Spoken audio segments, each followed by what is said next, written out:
quarantined for 14 days and then I like meet everyone. Sounds good. All right, y'all. Let's.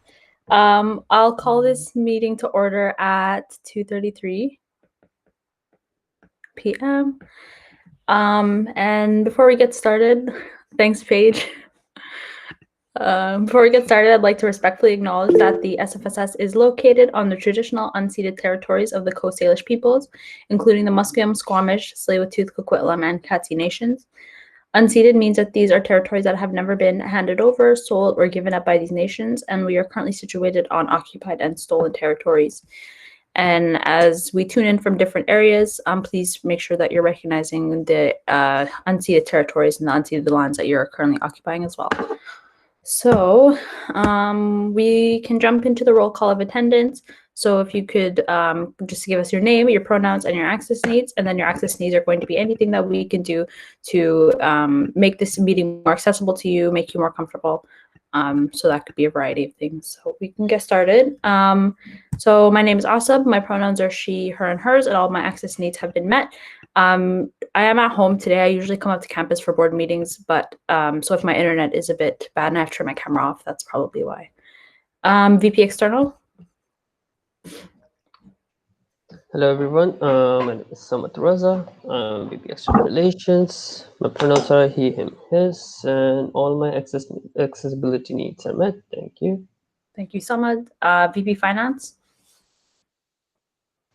Hi, it's Corbett. Pronouns are he, him, his, and all my access needs are met. Thank you. Thank you. VP Student Services, who I don't think is on the call. VP Student Life. Hey, I'm Jennifer, she, her pronouns, and all my access needs are met. Thank you, Jennifer. VP University Relations. Hi, everyone. My name is Gabe. My pronouns are he, him, his, and my access needs are met. I'm an Asab. Let me know if you need me to temporarily chair if your Wi-Fi cuts out. Thank you. Next is at-large rep Balqis. Hello. Yeah, my name is Balqis, she, her, hers. My access needs are met, and like Asab, if I'm turning my camera off, it's because Wi-Fi trouble.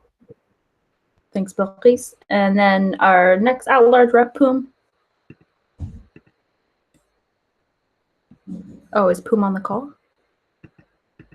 Okay, no problem. We can move to Applied Sciences rep, who I don't know is on the call yet. Okay. Arts and Social Sciences, who is also not on the call. If anybody is able to ding these folks and let them know that we're the meeting has started, that would be very helpful. So next we have our business rep. Hi, my name is Mehtab. My pronouns are he, him, his, and access needs have been met. Thank you, Mehtab. Communications, art, and technology. Hi, Heather. Pronouns are he, him, his, and access needs have been met. Thanks, Heather. Education rep. Hi, my name is Emily, she, her, hers, and all my access needs are met. I'm just going to keep my cam off because I'm trying to fix my Wi-Fi right now. Got it. Thank you, Emily. Next is our environment rep. Hi, everyone. My name is Anuki. My pronouns are she, hers. For access needs, I'm going to turn off my camera for a second just to eat, but then I'll come back on.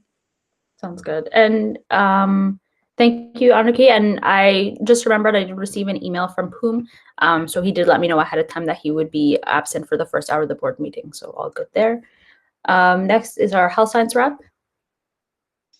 Hi, everyone. My name is Nafoni. My pronouns are she, her, hers, and my access needs have been met. Thank you, Nafoni. And our science rep. Hi, my name is Wei-Chun. Pronouns he, him, his. My access needs are met. Perfect. Thank you, Wei-Chun. And now we can move on to society staff, starting with our campaign research and policy coordinator. Hi, everyone. It's Sarah, she, her, and hers, and all my access needs have been met. Thank you, Sarah. And our transition manager. Hi, gang. It's LJ. Let's go with that.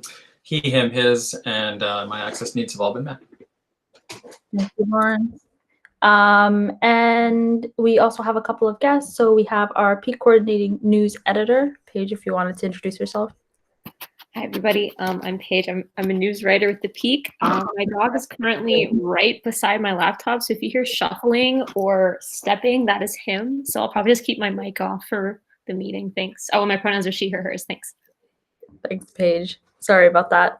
We'll correct those for the minutes. And then our council board liaison, Ryan. And Ryan will make sure to put your name down on the minutes as well from here on out. Yep, no problem. Hi, I'm Ryan.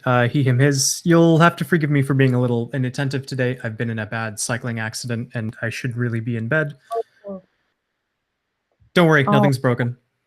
Okay, good. I hope you're feeling better soon. And of course, these are recorded, so feel free to look back on them whenever you feel. Okay, cool. So we can move on to item 4, which is adoption of the agenda. So be resolved to adopt the agenda as presented. Would someone like to move? Heather. Heather moves. Thank you. Would someone like to second? I'll second. Corbett seconds. Thank you, Corbett. Perfect. Any amendments to the agenda? Oh, sorry, I should go to list. Okay, Jennifer? I'd like to add a discussion item for Council Instagram and Facebook page. It's Council, Instagram, Facebook. Cool. Corbett? Just wanted to correct the kind of title for one of the motions on the agenda for 6.2. It should just be read actually just ratification for AFAC motions. Okay, gotcha. Oh. TOR for AFAC. Ratification. Okay. Okay, cool. Bilqis? Yeah, I want to add discussion items, athletic team name update and SFSS 2019 racial profiling incident. A motion for appointment that came out of our last BIPOC meeting, which I will link, or I will include in the chat right here. Want me to read it out loud, or should I just send it? Okay, one sec. So the first 2 are discussion items? Yeah, I just sent them in the chat. Sent. Okay, perfect. And then the motion to appoint a BIPOC committee. Okay, perfect.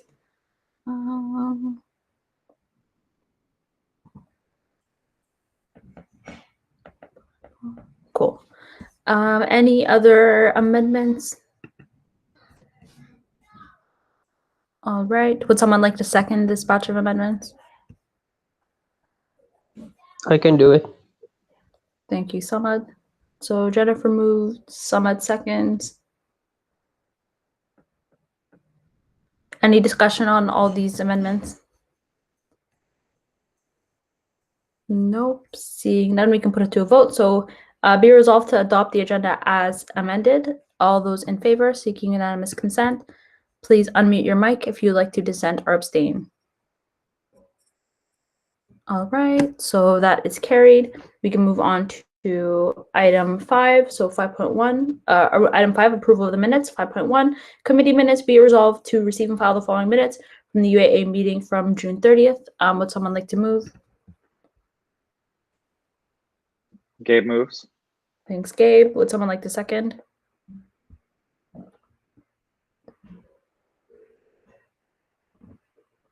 Anyone? Corbett seconds. I can do it. Thank you, Corbett. All right, any discussion?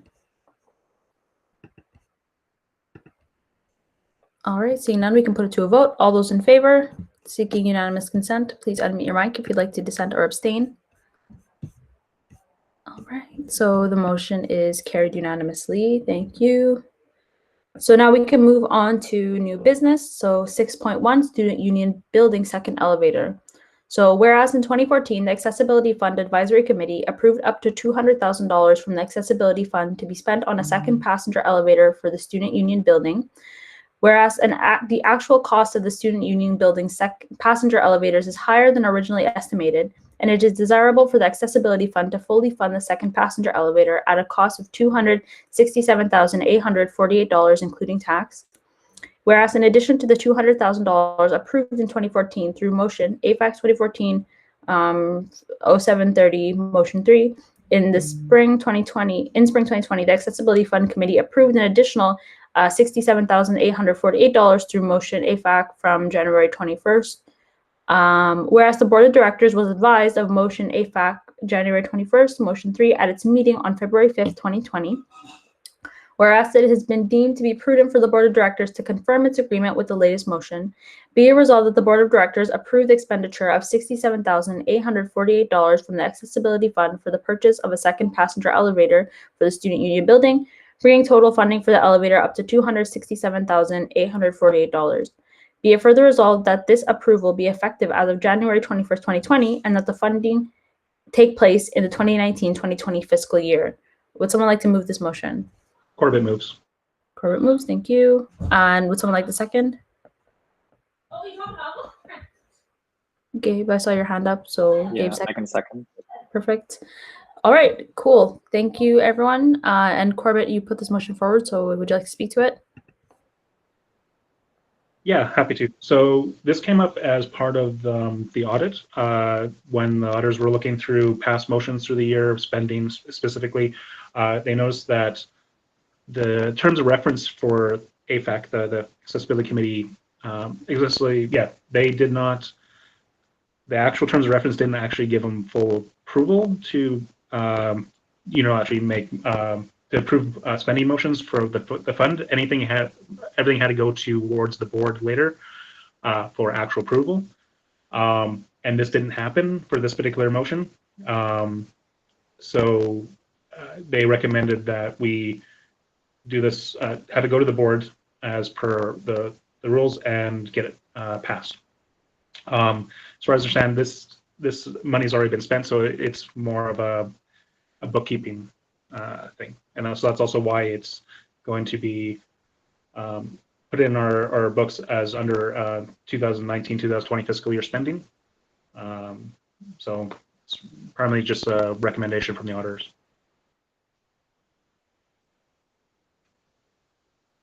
Cool, thank you, Corbett. Does anyone have any questions, comments? Is this for, I guess, the same reasons that we'll be ratifying, or that there's another motion to ratify the different motions from AFAC? Okay. Exactly. Cool. Wei-Chun? It was just like at the committee, they didn't have the ability to pass a motion, so it was brought to the board and it wasn't, no one made a motion for it. Is that what I'm getting? Yeah, Corbett, you can go ahead. Yeah, so yeah, there was, I think in my opinion, is an oversight that the terms of references gave the committee the power to recommend to the board motions or spending. So they would, of course, approve the recommendation at their own committee meeting, and then it was supposed to go to the board for later approval. That got missed. And so we're just making a correction now.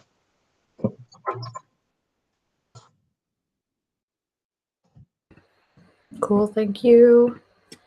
Any other discussion on this item? Everybody understand, feel comfortable? Perfect. So we can put it to a vote now. I will just read the be it resolved clause to save the trouble of everyone having to hear that all over again. So be it resolved that the Board of Directors approve the expenditure of $67,848 from the Accessibility Fund for the purchase of a second passenger elevator for the Student Union building, bringing total funding for the elevator to $267,848. Be it further resolved that this approval be effective as of January 21st, 2020, and that the funding take place in the 2019-2020 fiscal year. All those in favor, seeking unanimous consent, please take a moment to unmute your mic if you'd like to dissent or abstain. Wei-Chun, your mic is unmuted. Is that a...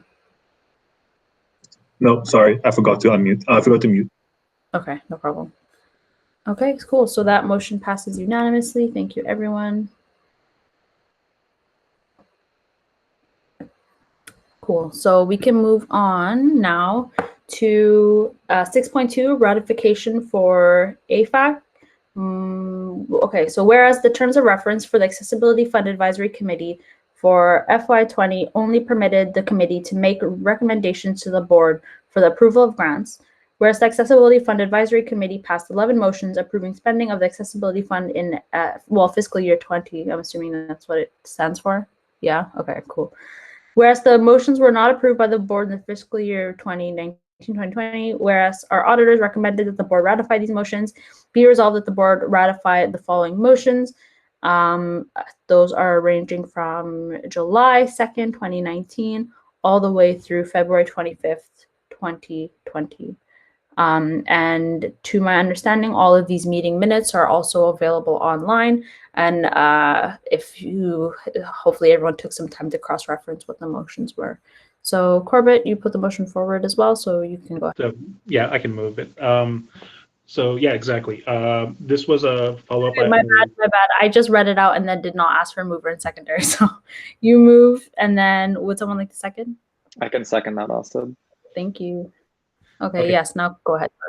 Okay, so yes, after the auditor brought up this issue with the elevator spending, I looked at the references, the terms of reference, and noticed that it was only a recommendation, and that I then asked the auditor if we should go back and remotion or reapprove these motions through AFEC, and they said that because all this stuff had already been spent, best just ratify it in one set.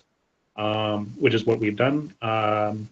All these motions I went through, and they were all usually under $500. Most of it was for events for ASL translation and things like that. So there's nothing particularly. They're all standard for this particular committee. Yeah, so there's nothing really complex about this. Thanks, Corbett. Does anyone have any questions?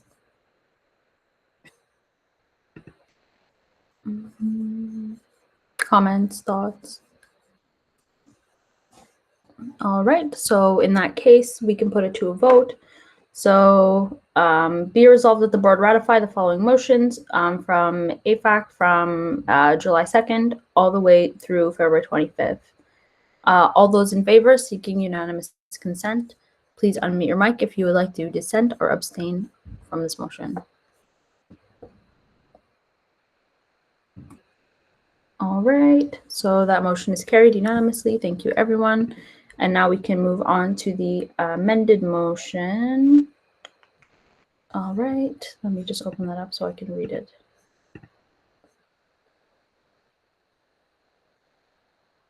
So, and this is BIPOC committee appointment. So be it resolved that the board of directors appoint Flourish Adiogun, Nimrit Basra, Zaina Khan, Milan Franco or Orozco, and Marie Haddad as members of the BIPOC committee. Would someone like to move this motion? Okay. Okay, moves. Thank you. Would someone like to second? I'll second. Which in seconds? All right, Blaise, you can go ahead. Hello. So we got a chance to look over applicants, and we got a lot, thankfully. And just the committee feels, as the working group, that these are appropriate applicants and are some solid, strong applicants. So that's why we collectively decided on recommending these people to appoint.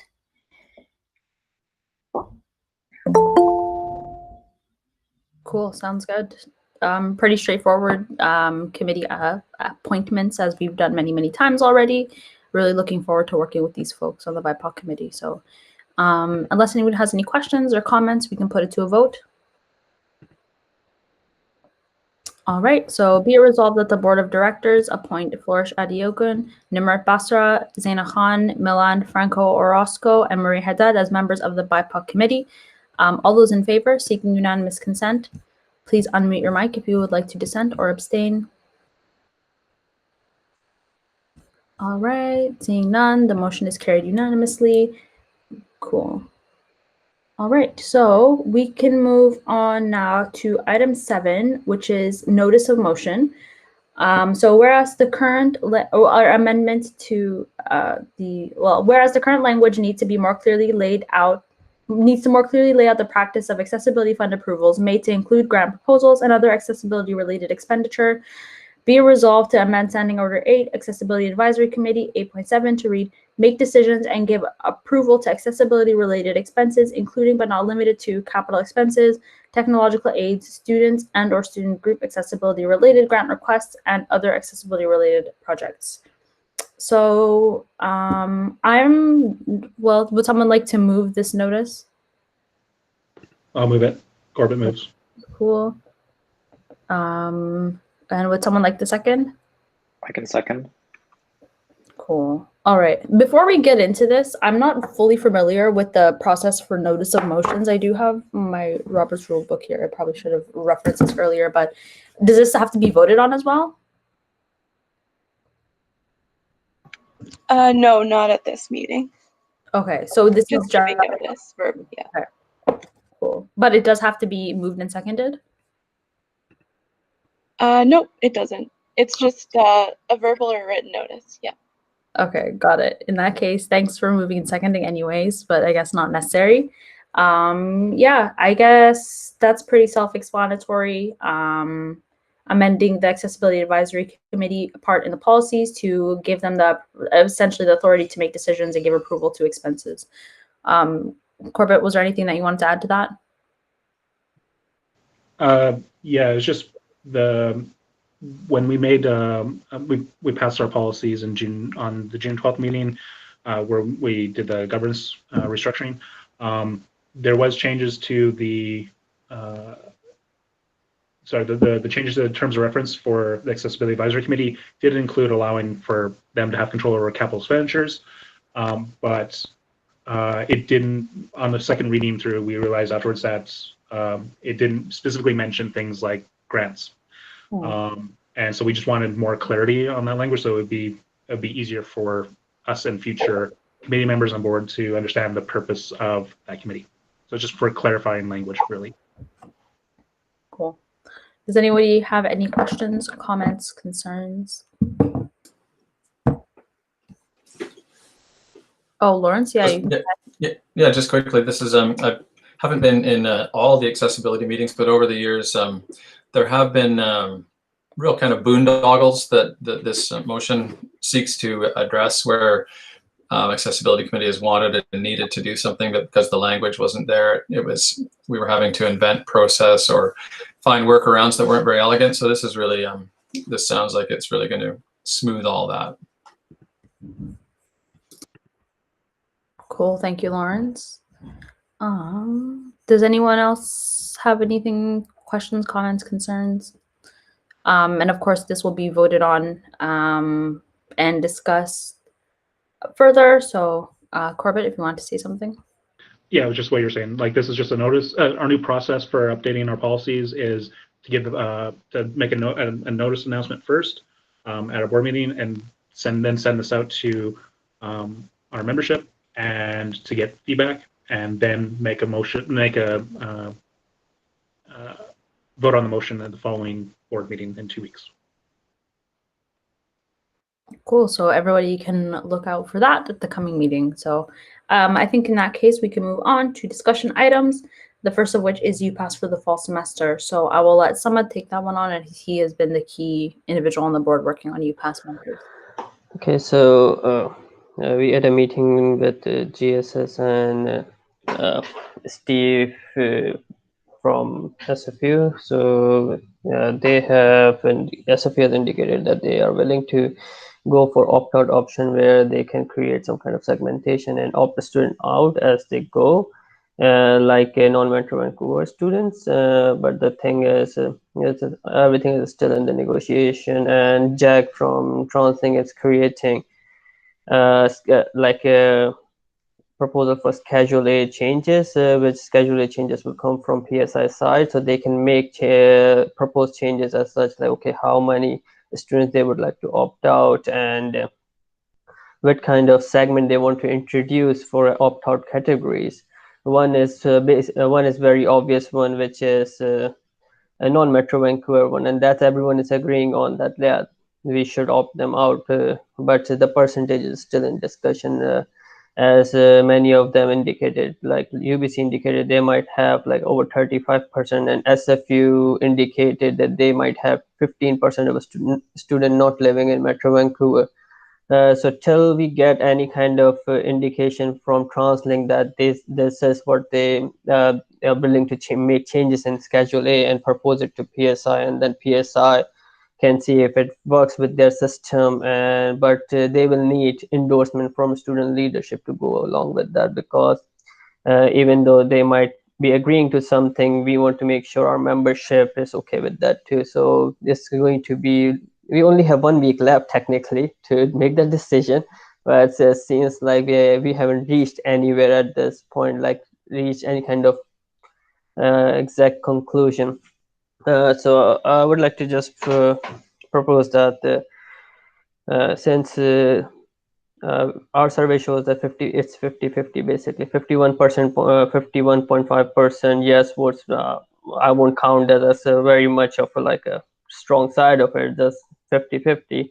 But if we don't reinstate the UPass, then those students will be paying over $100 every month just to travel and make go around the city for classes, and also for their part-time jobs. So if we do reinstate, then everyone will have to pay. But as I said, high chance that non-Metro Vancouver student will be able to opt out, provided that they can prove that they are not in Metro Vancouver. They have to prove that they are not in Metro Vancouver. That will come on the SFU side. SFU will have to figure out a system, a declaration, how they can make this happen. And after SFU TransLink is okay with that, and SFU is okay with that, and we endorse this, then that means the Schedule A will be, there will be a few changes in Schedule A, and we will move along with the project and make a UPass, reinstate UPass for fall semester. But still, that will come to the board to pass the motion and make the final decision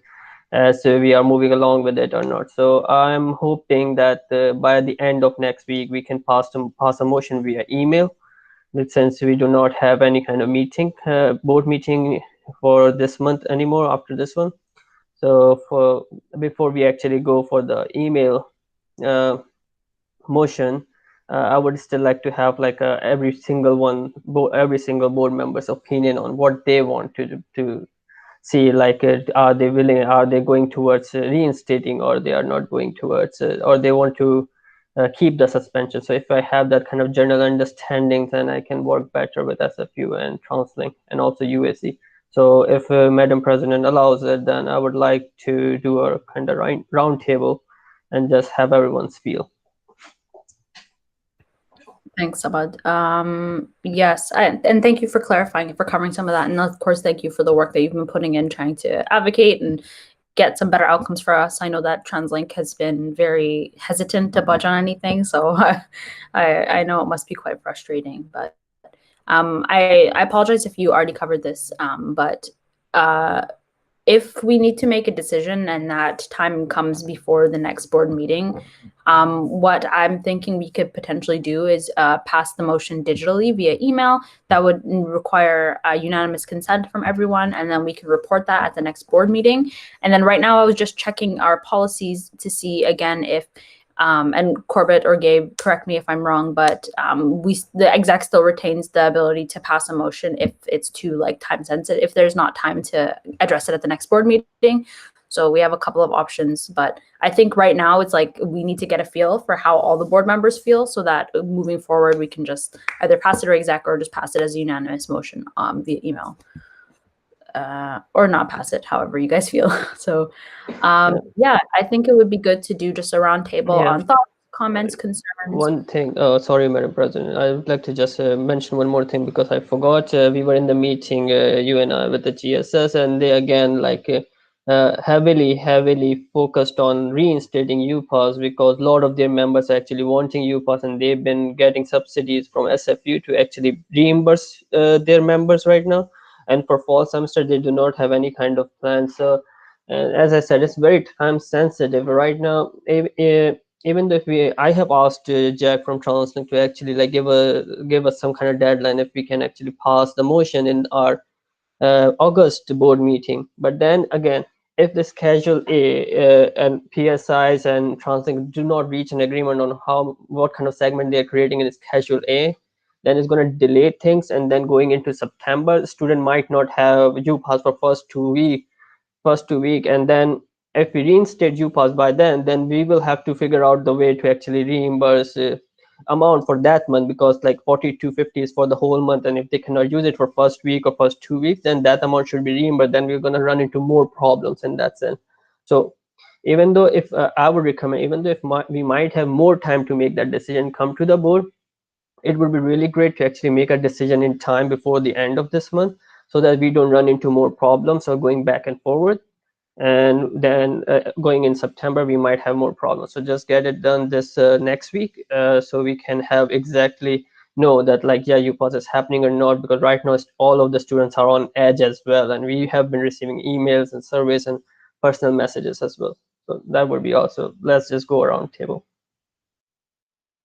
Before we do that, we also received a message from the Director of External Relations from the Graduate Student Society, and he did ask us to read it at the board meeting, so I will read that out for you right now. Just opening it up. Give me a quick second.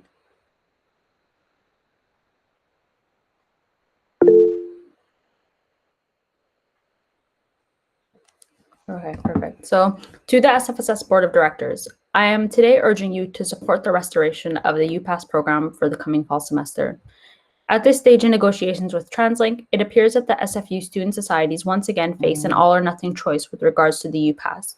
The program is collective in nature, and while the GSS desired a separate option for graduate students, it was not made available to us. I understand that the undergraduates at SFU are evenly split on this issue, but I wanted to point out that this is far from the case for graduate students. As in-person research restarted in June, we heard from many students facing financial pressures due to the sudden increase in transportation costs incurred without the UPass, and our caucus surveys showed that the need for the program was felt by a dominant majority. While we've redirected a substantial amount of our society budget towards transportation bursaries, this will only be tenable for us through August, and September restart of UPass is thus essential.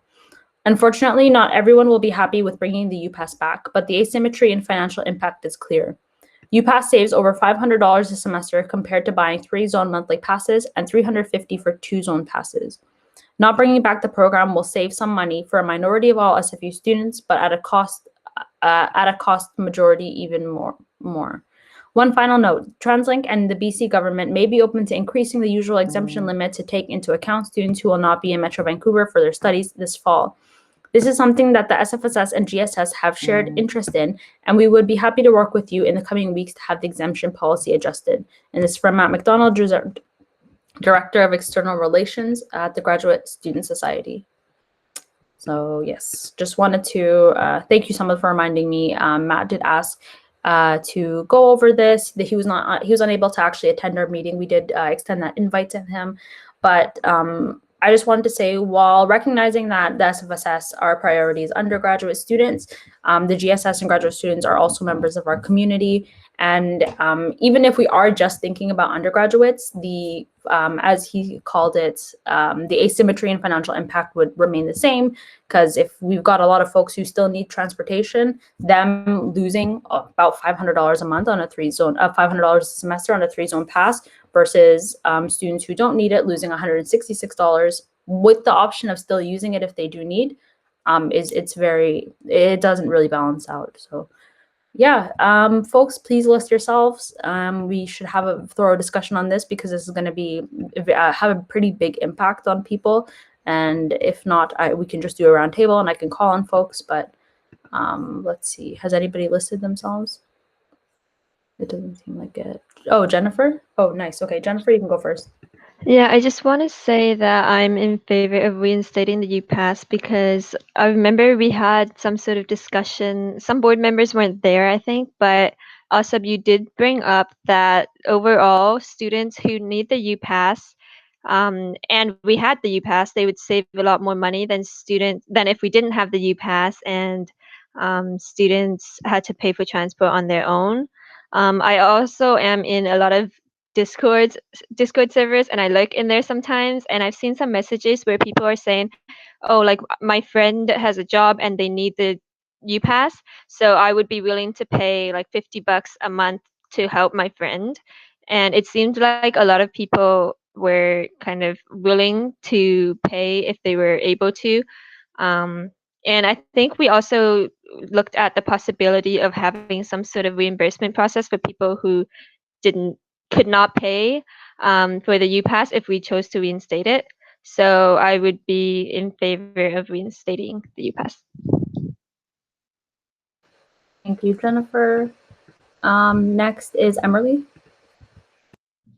Yeah, I'm also in favor of restoring the UPass because, like what Jennifer said, I think we really need to fulfill the needs of the students that actually require it at this time. And I know it's really tough for those that aren't going to use it and might not have the financial stability to pay for it. So I think we should probably also find a solution for that as well. Thank you, Emily. Next is Gabe. Yeah, I'm in favor of reinstating it as well. And I think that, it should be in place for, almost half of students expressing a need to have it. I do agree that that would create quite, an asymmetrical dynamic among students. And we really have to consider, even though, this board is primarily a decision-making body for undergraduate students, we do have to take into account that grad students overwhelmingly do need this as well. With the factors, around non-Metro Vancouver students potentially having an opt-out option, and then us having the ability to look into some sort of reimbursement process, I think that this is the right way to go, and I'm in favor of reinstating it. Thank you, Gabe. Next on the list is Corbett. Yeah, I'm in favor of restoring the UPass. Some additional, like I'd ran some numbers on if you were to pay as you go, if you didn't get the bus pass, but if you were trying to save money, and the equivalent of the UPass is $42.50 a month, and that works out to be about, depending on how you pay and how far you're going, anywhere from 4 to 9 round trips or a month. So that's only basically if you use the SkyTrain and a bus in any capacity up to like twice a week on average, then it'll be cheaper for you to have a UPass. And so just taking that into account, and the fact that at least 50% of our students, over 50% of our students, our survey requested wanted it as they would need it. Yeah, I'm in favor. Thank you, Corbett. Next on the list is Wei Chung. I'm also in favor of restoring the UPass. Basically, what everyone has just said. It will disproportionately affect students who need it more than students who don't need it. And that goes also beyond just spending on the UPass, but also they need transit to get to their part-time job and all that. If they're doing co-op and stuff like that, so the expense adds up a lot more. Especially if you're going by more than one zone, or you're using just more than the bus and SkyTrain and stuff like that. So it adds up. And then just the graduate student side as well. They're usually more, they have more problems with financial, they have more dependence. And yeah, just considering the wider community on our campus.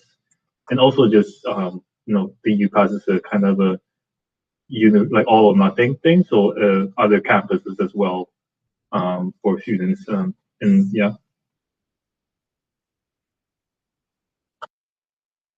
Thank you, Wei Chun. Next is Matt. Hi, are you able to hear me? All right, perfect. Yeah, no, I'm in favor of reinstating the UPass. I think this is something that, when we look at it, we want to ensure that we're making an informed and the best decision that we possibly can in this case. Especially now we're looking at how students are going to be affected, and not even just taking into account for undergrads, but graduate students and how they're affected by this. I think this is something we need to think of the bigger picture. And I'm sure that there's going to be ways that we can, you know, if students like absolutely don't need it. And I'm sure there's resources and there's things that we can figure out that can help support that. And, you know, as the discussion goes further, I'm sure that we'll be able to work with what we've been given, right? So yeah, I'm in favor. Thanks. Thank you, Matt. Next is Heather. Yeah, so everyone pretty much covered some very good points. So I am in favor of reinstating UPass. So let's look at the financial side. So by reinstating UPass, the students who don't want UPass will be basically using how much do we pay for UPass is $54. So, but like if we go and like decline this offer, students who want UPass will be paying a lot more for 3-zone. So I think it will be a lot safer option for us to go and reinstate UPass. That's pretty much everything I want to say. Thanks, Heather. Is there any board members who have not had a chance to speak yet? We would, I think I'd feel most comfortable hearing from everyone. Anaki, you can go ahead. Yeah, I'm also in favor of bringing back the UPass. Like just agreeing with what everyone said so far. Yeah. Thank you, Anaki. Balkis?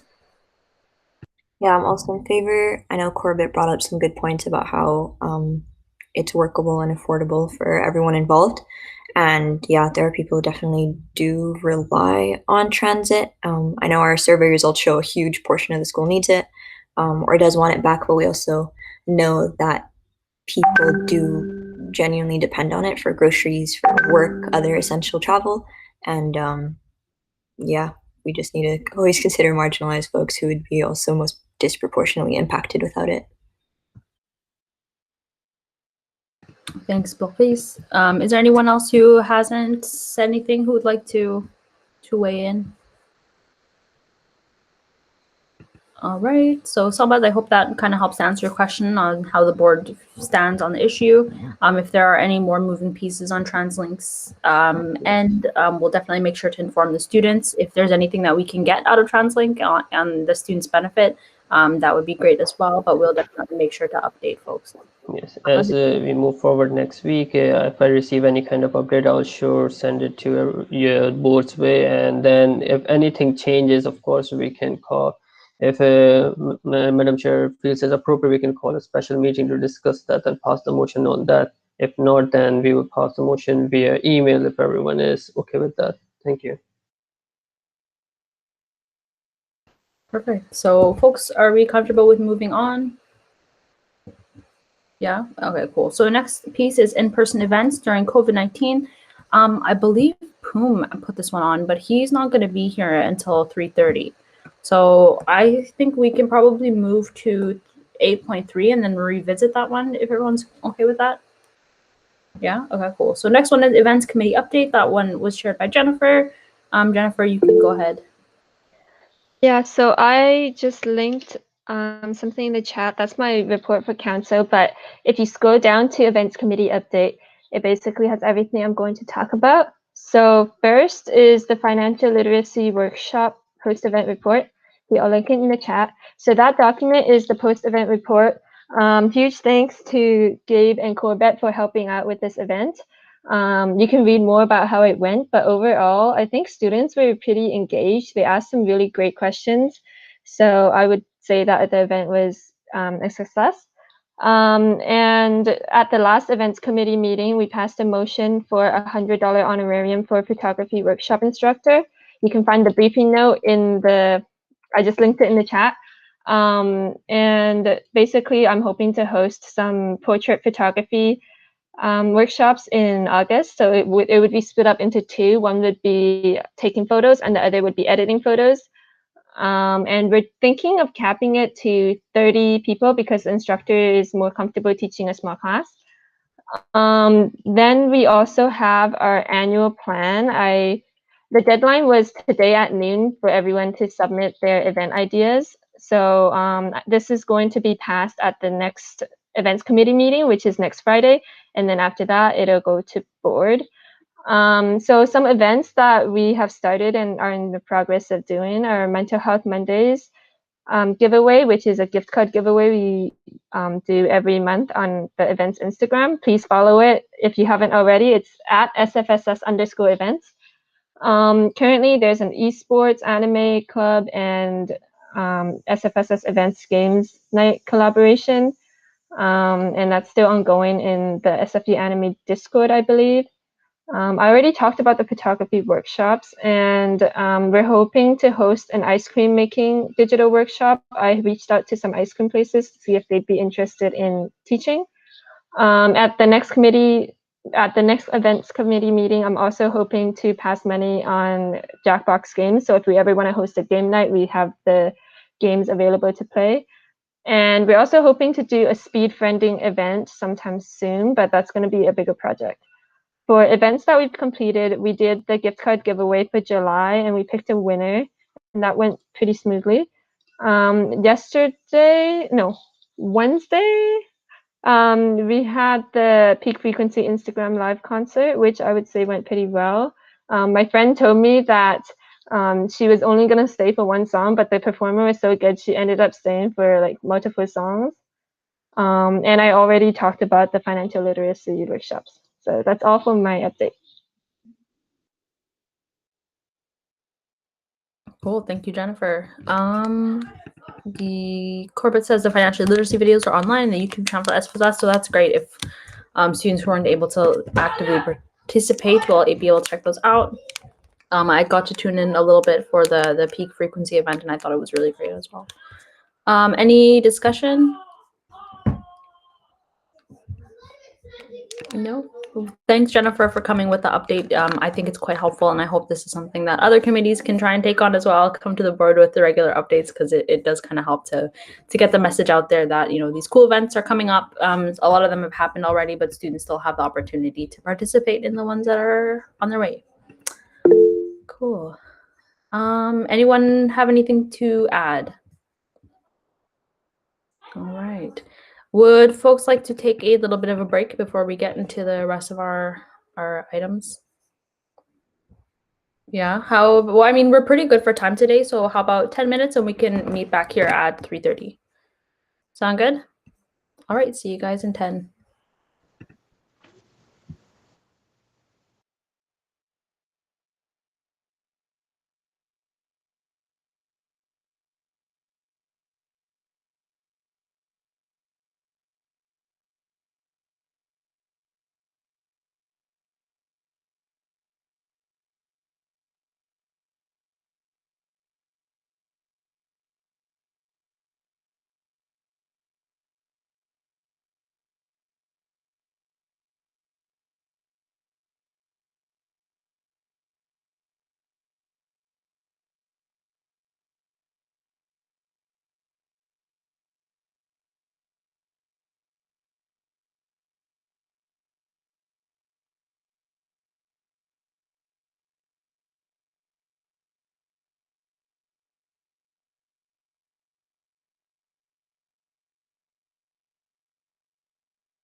All right. Hi, everyone. I'm just going to ask Poom if he's able to log on.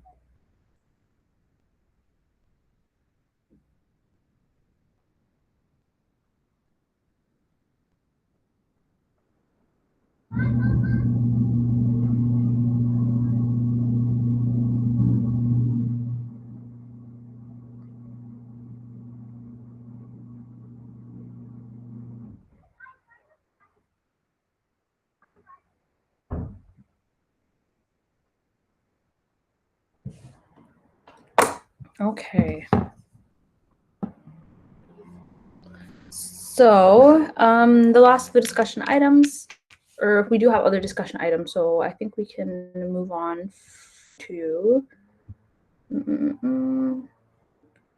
Council, Instagram, Facebook. I think, Jennifer, you amended the agenda to add that one. Yeah, I did. So I can talk a little bit about this. It's also, I attached a screenshot that was sent to me into that council liaison report document that I just linked in the chat again. So basically, councillors from the public outreach committee feel like having their own Instagram page or Facebook page is essential to achieving the goals that they've laid out. They're hoping to have SFSS shout out this new account if it's made. In the picture, under prominent committee goals for 2021, it says that they want to create and maintain an active Facebook and Instagram page for council specifically for like council initiatives and meetings. I guess it's so that the regular SFSS page doesn't get too cluttered and students aren't confused as to like, oh, which one's a board meeting and which one's a council meeting. So that's why I brought it as a discussion item, and I'm planning to bring it as a motion for the next board meeting, but I just wanted to hear what everybody else thought first.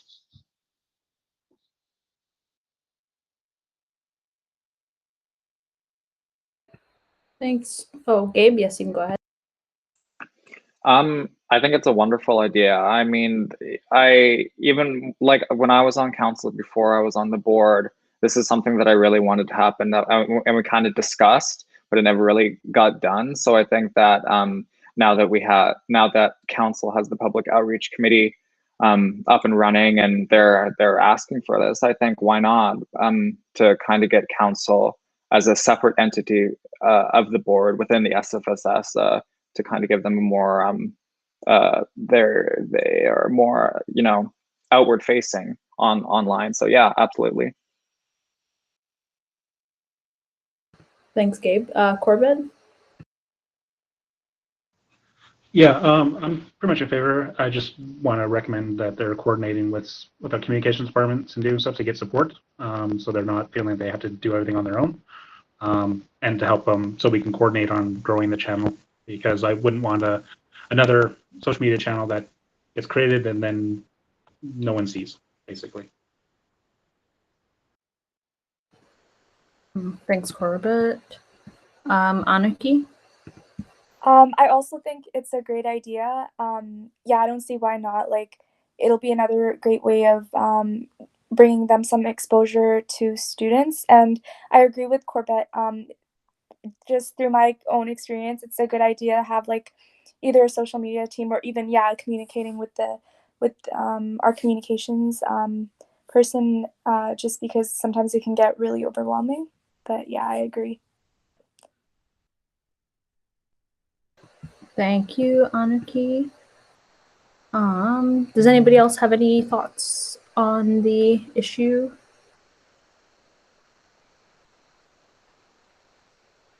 Okay. Jennifer, was this something that you wanted to put forward as a motion in the future? Yeah, I was thinking maybe for the next meeting. I'm not sure when, like what the timeline of this committee was, but I was just asked to bring it to the board today, and I thought I would get a feel of what everybody else felt before moving a motion. Okay, cool. All right, well, I hope then that's ample time to address some of the concerns, and then we can address it at another board meeting. Does anybody else have any thoughts, comments before we move on? Okay, cool. So the next item, let me just open my agenda up again. The next item is athletic team name change update. So Bokis, you did add this to the agenda. Did you want to start the discussion? Yeah, sure. Thank you. So as we know, the review process is underway right now for the athletics team name change. SFU Athletics is to provide a report to President Andrew Petter in early August, which is right around the corner, and the decision will be shared before the fall term begins. So I am hopeful, considering the overwhelming amount of support from every direction, that the athletics team name will be changed. But also the SFU, like just seeing from commentary online based on the last Senate meeting, SFU community was disappointed and kind of alarmed by President Andrew Petter's comments during the Senate meeting, where he shared, but to change the name because of a racist organization could be succumbing to the hegemony of a racist organization. So it's a complex issue. There is nothing complex about asking for a name not associated with the KKK. Simple. And the rhetoric really just shows how institutions not understanding the gravity of racial trauma systemically inflicted on racialized people, especially Black and Indigenous people at SFU. And including this clan name has like directly perpetuated. So yeah, it just goes again to show why we need racialized people in decision-making positions at SFU, so that BIPOC perspectives are no longer considered an afterthought or just blatantly gaslighted. So thanks again, Council. I know there has been a really good letter that's been put out and been circulating. And thank you to student organizers and allies who have been putting in the work. Shout out to Black athletes who have been doing the work for years. We'll see President Petter's decision soon, and we'll follow up accordingly. Thanks, Bilquis. Yeah, so we asked if there was any change to the timeline or to the consultation in the hopes that the university maybe realized that you don't need to spend, I don't even want to know the amount on a consultation when students have essentially told you already what they want to see the outcome as. There hasn't been, as far as we know, it's still early August. We'll be following up with President Petter when the time does come. And it is something that Gabe and I have brought both to the SFU administration and to Petter himself as well, that we think that this is not a good look for the university at all. So yes, to reiterate what Buckley said, thank you to everyone and the student athletes and council and the folks who have been expending a lot of time and energy on this. So thank you. Cool. Does anyone have any commentary, questions? I guess it's kind of just a waiting game at this point. Cool.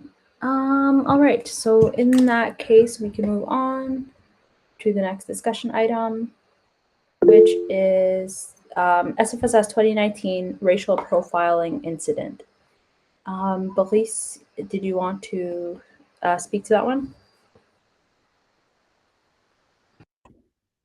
Yeah, thank you. So I think this is an important one to be bringing up at this point. So at the SFSS 2019 elections debate, there was a case of SFSS board members and society staff collectively targeting a Black man by pre-planning calling security on him and subsequently planning to escalate by involving police.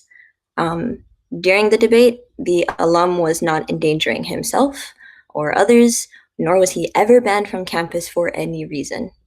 You can watch the SFSS 2019 elections debate on the YouTube account, which I will link in the chat right here. But yeah, so Black members of SOCA at the event immediately spotted the racial profiling that they're all too familiar with, and they jumped in because no one else there would. And this was an attempt to, de-escalate a situation that should have never been instigated in the first place. So Black students had to defend that not only had the alum done nothing wrong to deserve this treatment, but also explain why calling the police was a direct threat to Black men's livelihood. The situation was one of blatant abuse of power by SFSS and SFU security. It's another example of institutional racism. I witnessed what happened at the debate. I was there. I was a SOCA executive at the time, so I'm privy to the situation. Right now, I want to be uplifting the situation. In light of conversations around anti-Blackness and policing, a conversation that just happened in council this week regarding police presence and RCMP recruitment on campus. I also want to highlight how security is complicit. They work directly with the SFSS to ID this person for no reason. They racially profile the man on the basis of discomfort, but without there actually being a risk of harm to like this person even caused. The excuse used to justify calling security was that only SFU students could attend the debate, which is false, and also does not explain why he alone was ID'd and nobody else, you know? So it was clear by the unfolding of events that this was deliberate targeting, and the case really shows the need for anti-racism training for security, and the need for SFU to collect race-based data to begin to track and strategically address systemic racism at the institutional level. So the person affected has done some outreach to the SFSS, and it's clear that this traumatic incident had a major impact on their life. As an organization, I want to acknowledge the harm done and recognize that this was racial profiling. I think it is important that the SFSS president send the person targeted that day a letter with an acknowledgement that this was racial profiling and an apology from the organization to redress this incident. So I ask board members if you are agreeable to this.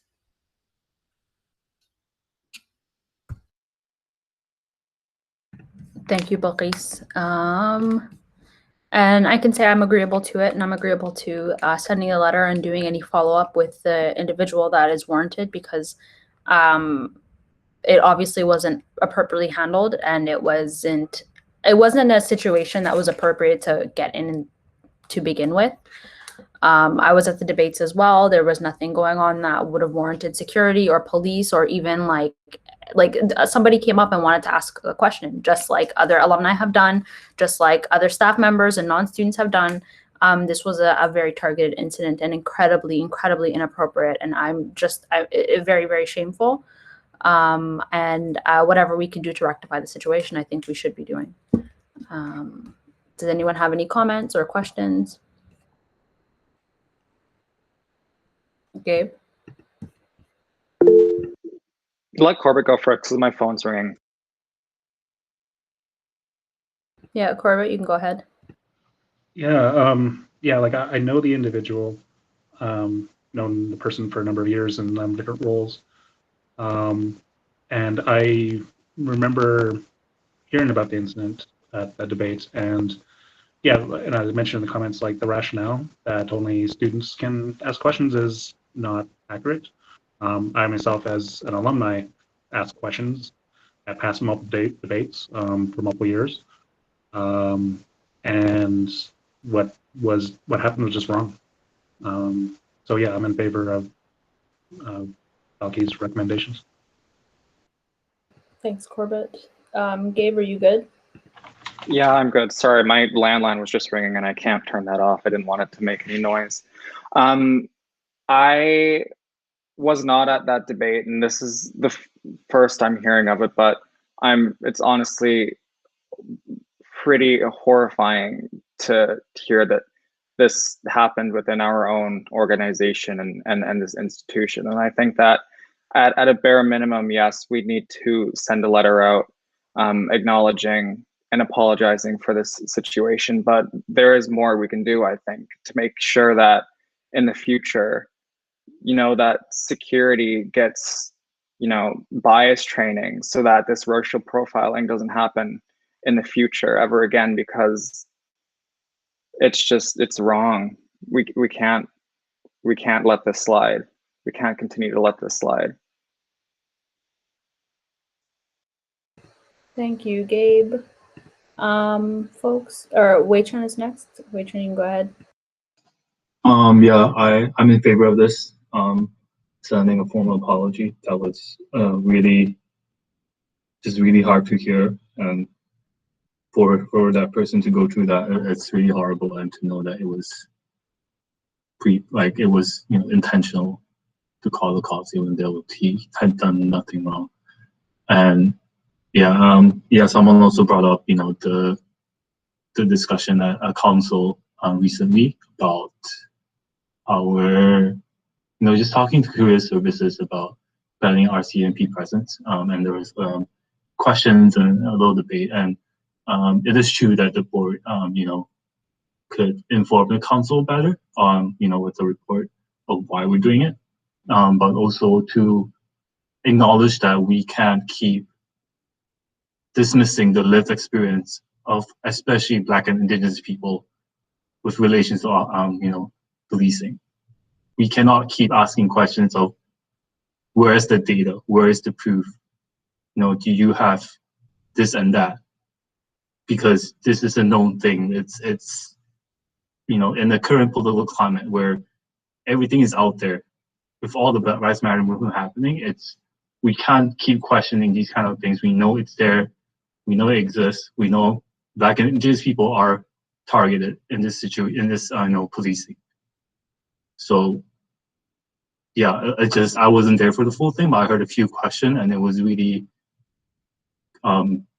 hard to hear that people are still questioning these things, especially directly to Black and Indigenous people talking about this issue. So that's all I want to say.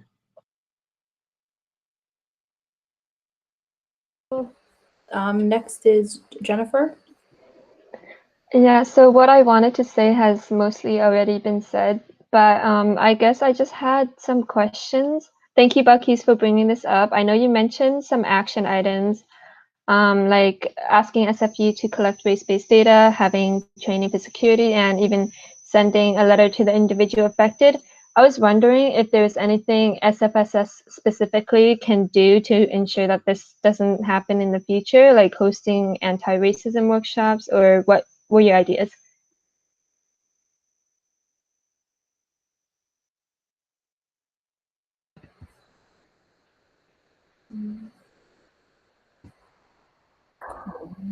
Okay, sorry. Yeah, it took me a while to unmute my mic. But so those are some, I was just kind of shining a light on things that do need to happen in terms of immediate action items. Yeah, SFSS should send the letter. And I know that we're working with, there's an SFU anti-racism working group, because we know that we can't do this alone, and this has to be an effort from everybody to just work on anti-racism at SFU. So, and I say working group, but it involves like multiple groups on campus, including like the GSS and TSSU and such. So SFSS specifically, I think we could advocate for really strongly the collection of race-based data and security training. So make sure like SFU has, specifically for SFU security, I think there should be mandatory training for security to have like anti-racism training. I think that's a really easy first step as well. Yeah, that as long as race-based data. Cool, thank you, Bilquis. The next person on the list is Samad. Yeah, so first of all, this is unbelievable, like that happened on campus, and that was SFSS was actually involved in this such thing. We are here to protect a student, not to do such things. And we do like have to apologize for this. We have to make things right, no matter what. And to ensure that this doesn't happen in the future, I like what Bilquis have suggested to get the bias trainings done, and I like what Jennifer brought up, that we need to do something like SFSS need to take some steps to actually ensure such things doesn't happen again. So I'm in favor of it. I would like to see great changes happening to the society and this kind of thing, because I have felt it myself sometimes, not in SFSS, but I know how it feels to be profiled and go through random checking just because you have a green passport and you are brown at the airport. So I know how bad does this feel, and happening in the on campus from the student society, it makes things more worse. So I'm in favor of this. Thank you.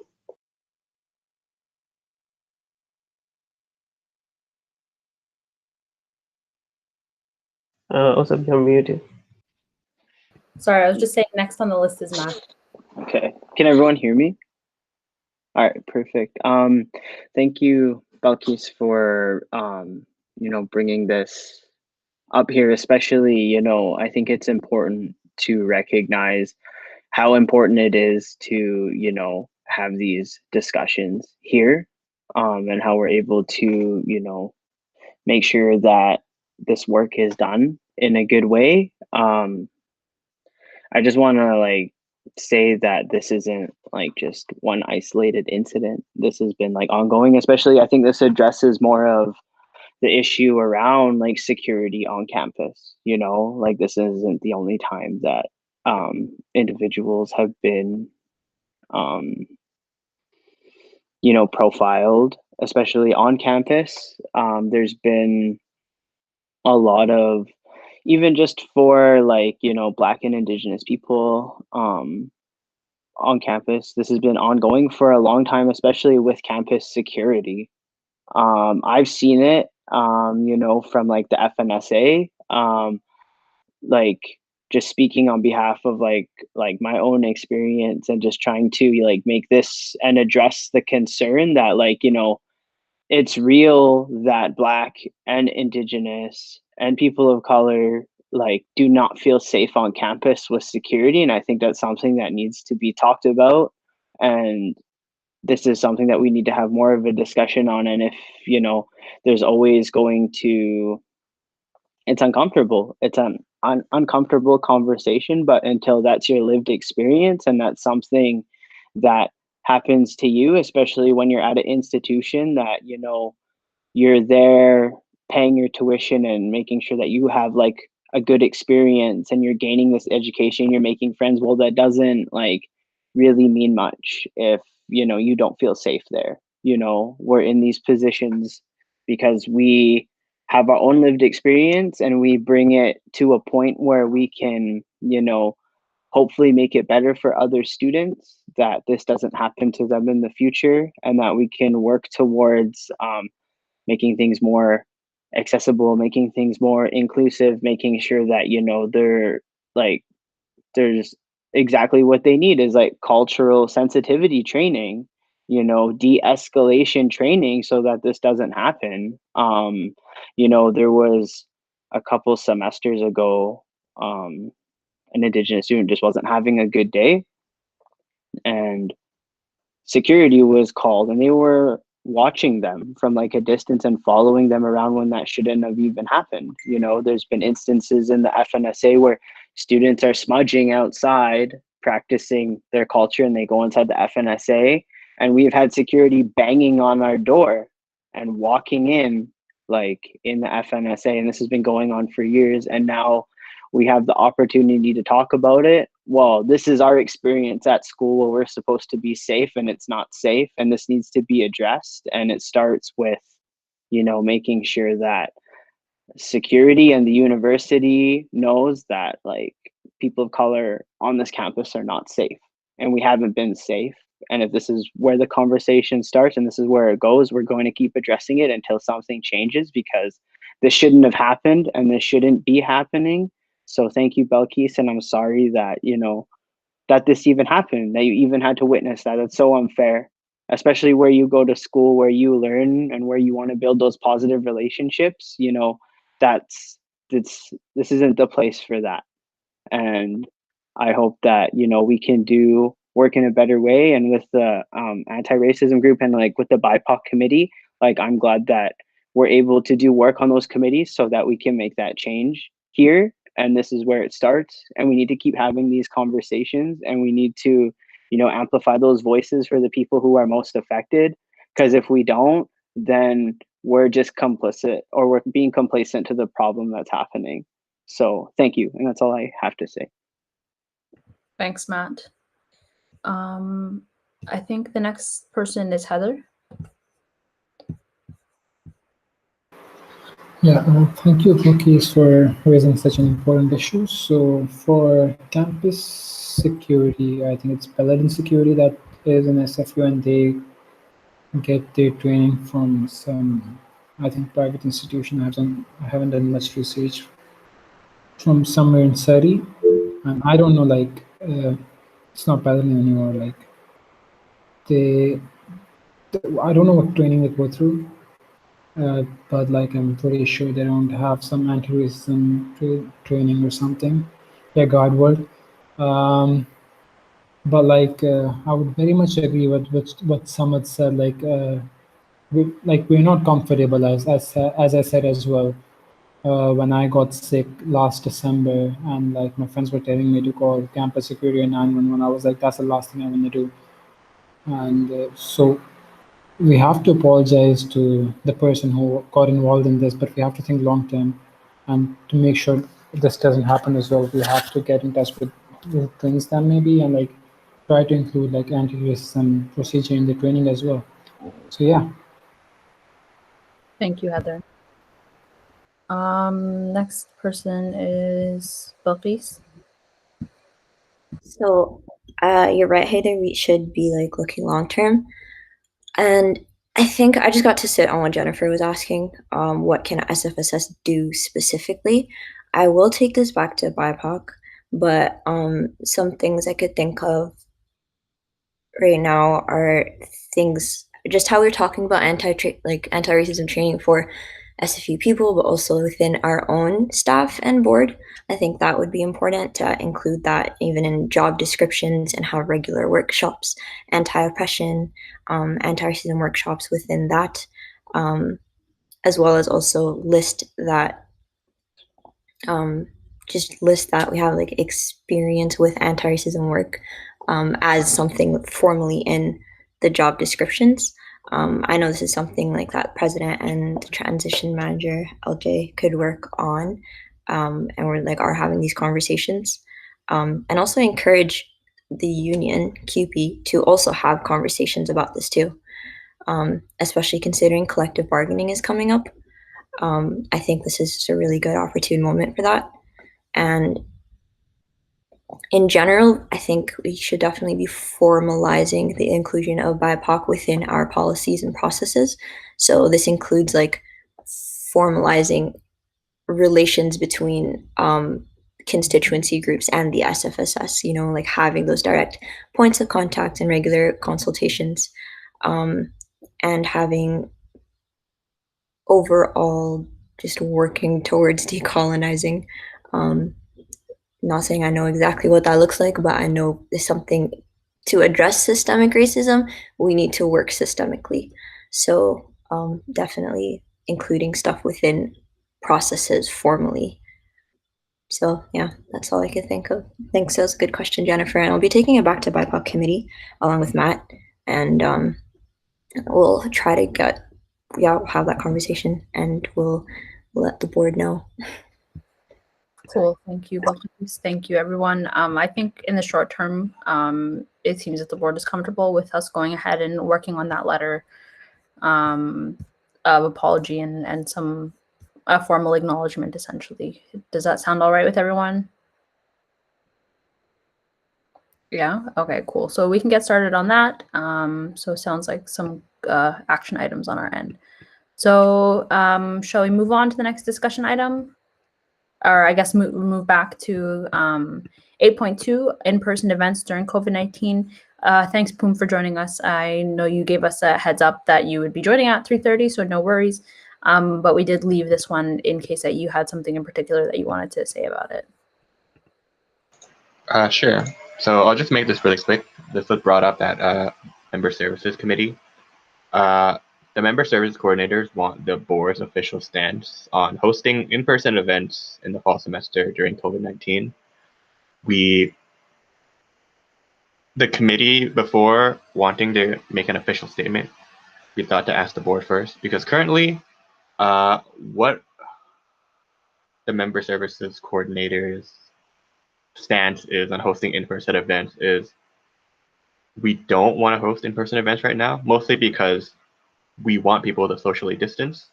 But if we're to like grant for that, you wouldn't be able to police it. So for example, if you had your event at a park, what if you, instead of being at the park, you just ate pizza at your house, right?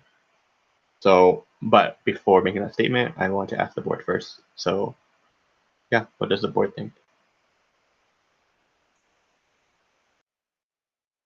Thanks, Poom. And I think like we can tie something like this to our like return to normal plan, where whatever that may be. I know for now, there is some work going on Burnaby campus. I know that some board members often come up. I know some staff members often come up, particularly as we close in on the sub opening and working through moving and all of that. But as for like member services, none of that is happening. Like the student center is not open. All of that is happening from home. So I would say we should probably, if it is to be a statement, it should probably just be something along the lines of that, or at least this is my opinion. And of course the board will have to probably pass something more formal, but that we should probably hold on and see how restrictions are lifting over the course of the next few months, and then align our ability to have in-person events with that. Just because, yeah, student safety I think is paramount to anything. Does anybody have any thoughts, I guess, generally? And Poom, is this something that you are going to bring up at the committee again, or at the committee? Yeah. So actually, Corbett. Yeah, Corbett, you can go ahead. It's fine if you want to do a direct response, Poom, and then I'll go in after. No, I just want like a recap of what our official statement should be, but I would like to hear them speak first. Okay. So one, I was going to suggest that exec committee just review where we're at in our work, our zone safe work plan. I know I've seen email sent to us earlier in the term where we're at our different work. Sorry, excuse me, I'm a little confused. We do have, the SFS does have a safe return to work plan, and that we decided to still stay in our what we call phase one, where everyone's still remote, simply because there wasn't really necessarily a need to have people come up more regularly on campus. At the time, now that we've had some numbers of COVID cases has been going up the last week or so, I think the exec should review this again and discuss, at least on the staff side, how they are doing. And as for events, in-person events, I'm going to urge the most caution as possible, and that we shouldn't be supporting them right now. Thanks, Corbett. And Poom, just so I'm clear, you want to like have like a formalized message to give to clubs and student unions? Yes, that's right. All right, cool. Belkis, you're next on the list. Yeah, I just want to clarify that this is something that has been brought up to the board. Well, no, that the board has a stance on already. And it was in April. It was just until further notice. There won't be any events. So that is the current SFSS stance. And I do agree we should be working on a back to like return to work plan of some sort, and can reiterate that there. But just to clarify, that is the current stance. It's not, we're not having in person until further notice based on the motion passed in April. Yeah, I think, and correct me if I'm wrong, Poom, this motion, or not this motion, but this discussion item is more so for the board to like relay that back to clubs and student unions rather than change our stance? Yes, that's right. Okay, cool. Yeah, I mean, I think it should be fairly, I mean, since the motion has already passed, I don't think then there would be a necessity for any follow-up motions.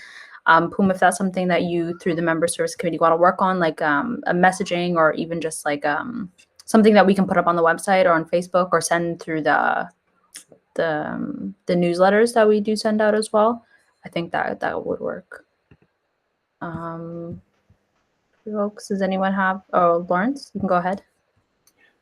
Yeah, thanks, Asa. And to echo what you said, I think in this circumstance, we do have, it's not necessarily the place where we want to be leaders and avant-garde. It's like we do have the SFU community guidelines, and then we have the provincial guidelines. And I think up until, like as Corbett said, up until a lot of this pressure came, not pressure, but curiosity and the drive from the membership to get together came in a context where we hadn't seen the recent spike in numbers. And I think just people wanted to kind of, you know, push a little bit to say, hey, can we get some money to meet in person? It looks like things are okay. But yeah, it looks like we've taken a bit of a turn, and caution would certainly seem to be worth reiterating. And even though, as Balkis said, and you've said, we've got this motion, so it's more just, I think, Boom, we'll kick it around on Monday, but it sounds like just a kind of not necessarily same old, but kind of back to same old for a while. Cool, thank you, Lawrence. Next on the list is Waitron. Yeah, I agree with Corbett as well.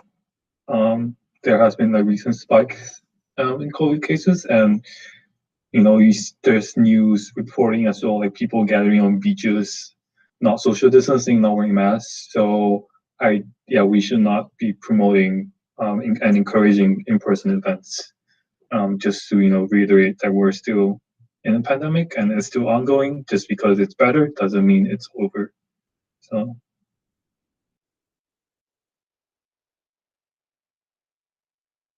Cool. Well, thank you, everyone. Is there no one else is on the list? Then, I mean, as numerous folks have said, I don't think that what's going on today warrants any changes to our back to normal or back to work plan, and we can work on that messaging. Cool. Anyone have any other comments, questions, or concerns? All right. I believe that's it for, let me double check that I didn't miss anything. I believe that's it for today's meeting. So we can move into item 9, which is the guest 30-minute Q&A. And by guests, I suppose Ryan and Paige are here. Do you folks have any questions? Nope, all good. Oh, okay. Thank you, Ryan. Paige does have a question. Paige, you can go ahead. Yeah, so just kind of out of curiosity, it's directed at Samad for the UPass.